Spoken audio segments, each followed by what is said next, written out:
Well, let's talk about something that, thank God, we don't talk a lot about on this channel, which is, well, we kind of talk about it, but we don't emphasize how to deal with it. So today will be the first time that I will try to explain a little how we can deal with this type of stuff. Now, I'm recording this the day past it, which means that I have to come a little bit below. And coming to the day, I didn't have the best bias. So as we can see here, we have some sort of accumulation, and I was looking for some sort of manipulation and then some distribution, but we came so much down with some displacement, let's see, 250 points displacement out of this low, which doesn't mean that we are probably going higher anytime soon.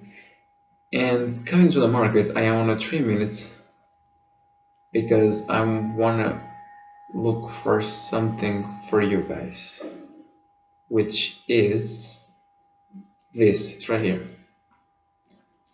Right here, we have this 3 minutes. Now we are so down in the market, and we wanted the market to go a little bit lower here. And when we saw this 3 minutes when I saw this 3 minute inverse, I didn't take it because I was still trying to take this. But when we inverted 3 minutes, I was kind of bullish till we hit this high right here. But I didn't take this trade because we are really low. So what I do in these type of trades is I look for a confirmation play on the lower time frame, like a 30-second, well, in the 15 seconds sometimes, which is something I have been doing a lot. So right here, we go up and we have this LRR right here, which we also make here. And the problem about this is that when we make such a good LRR, we don't know when we are going to inverse it. So we need to wait for a really good momentum. And right here we have this 15 second that I didn't saw at the time, which will be a break-even trade and will be a really decent trade. We tap again onto the inverse, which happened to change the state of delivery, and we inverse with really good momentum. But the trade that I was looking for was this upper 15 second. The problem with this one is the momentum through it. We have a lot of momentum, but I was so focused on the market that I didn't notice.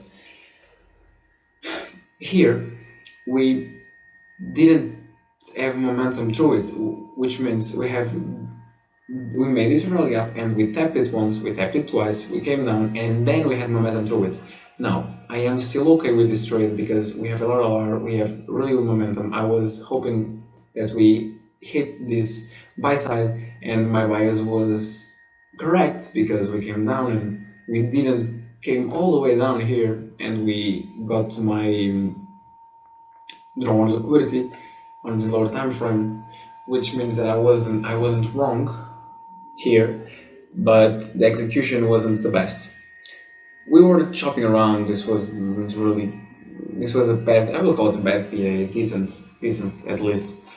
And this was a loss for me. This was a trade that I took. When we started going down, I cut the trade really early because I know, as you guys probably know, in my model I closed the trade when we inverse it inverse value gap when it closed below it. But when I saw this red candle, I wasn't expecting this. I was expecting a really green candle to the highs, which never happened. So when I saw this death candle, the rejection, I cut the losses right there, and it was a good business decision. And the thing that I've been doing, and I've been teaching you guys a lot, is some sort of look for trades when other trades fail. So imagining that a 3 minute long fails, you can look for a 30 second. The time frames don't really matter, but if the long that probably should work or in your mind you have, okay, you know, you don't take a trade, but you know, this may work, and that trade fails, you can probably look for the trade to the other side. After that one fails, or even when it fails. And the problem here is, if I go on the 30 seconds, really quickly, right here, if we go on the 30 seconds, here we have swiped this, no, sorry.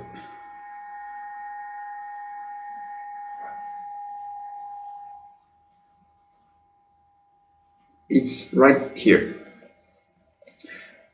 We have this 30 seconds, and we had so much momentum going high, and I was expecting, as I said, this buy side.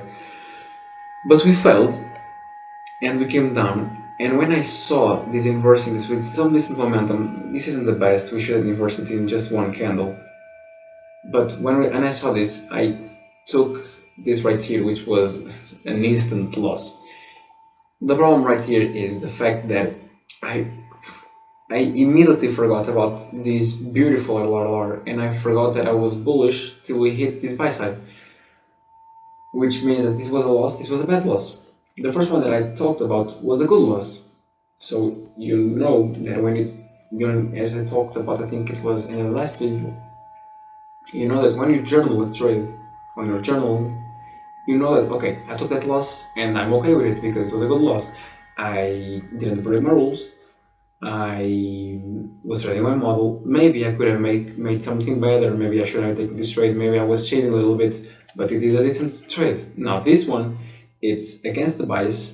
We have a LRR above, and we are tapping into the fair value gap, the inverse value gap, and we are tapping in some sort of like changing the state right here, and we are so low in the market, which makes this trade really bad. I would call it like a B minus. This was a bad trade. This was a bad loss, and I'm definitely okay with it because we gotta accept this type of trades. Going in, then the thing that I want to talk about in the beginning of the video is the fact that you need to accept the losses, and some people don't accept the losses. I know that I've been doing this a lot better because I took the second loss, and the first thing that popped into my head, the first thing was, oh, okay, I'm done for the day. And before I made another mistake, I locked myself out.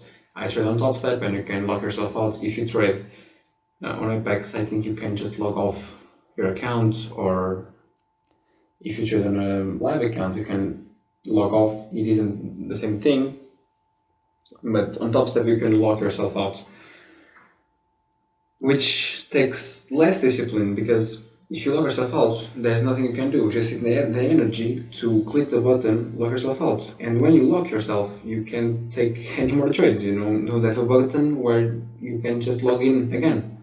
You lock yourself out, you can look at the market, you can paper trade on another account, you can trade other accounts, but the account that you just locked off, you can trade on it again until the other day. So accepting the losses is you take a loss and you say, okay, I can take another one because my rules say I can take 2 losses. My rules say I can take a maximum of 2 losses. So I took the first one, that as I showed in the 15 second, and I took the second one on the 30 second. The first thing that popped into my head was lock myself out. I locked myself out and I went out of the market.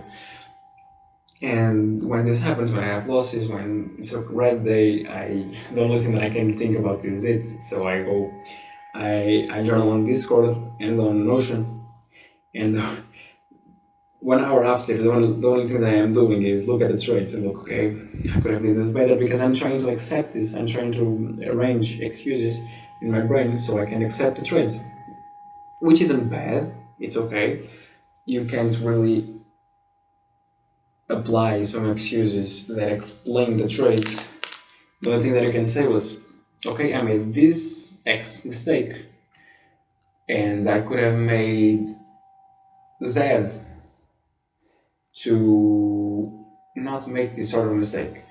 And it's good because you're trying to learn. Not just the fact that you're gaining more screen time, because now that I look at these trades, I know that in the future, when I see this type of trades occur, I know this is just bad PA, and if it isn't bad PA, I am bullish, so I'm only going to take trades to the buy side, and that's definitely okay. That's it I wanted to talk about today. I'm not going to try to get a lot of into psychology. It's just the fact that myself saying you need to take the losses is like as zero value. You need to take the losses a lot of times, so your brain someday hopefully goes, okay. If I look on the past week, I am green on the week, so I know that what I am doing is right. So a loss, two losses, three losses is within my edge, which means that you will probably win the next trade. Now, I have taken three losses this week, four that we'll talk on more in the next video, which isn't normal. It is normal, but in the February month, I didn't have that many losses, so I'm still adapting to this PA, and it's definitely okay. Something to learn, and I'll see you tomorrow.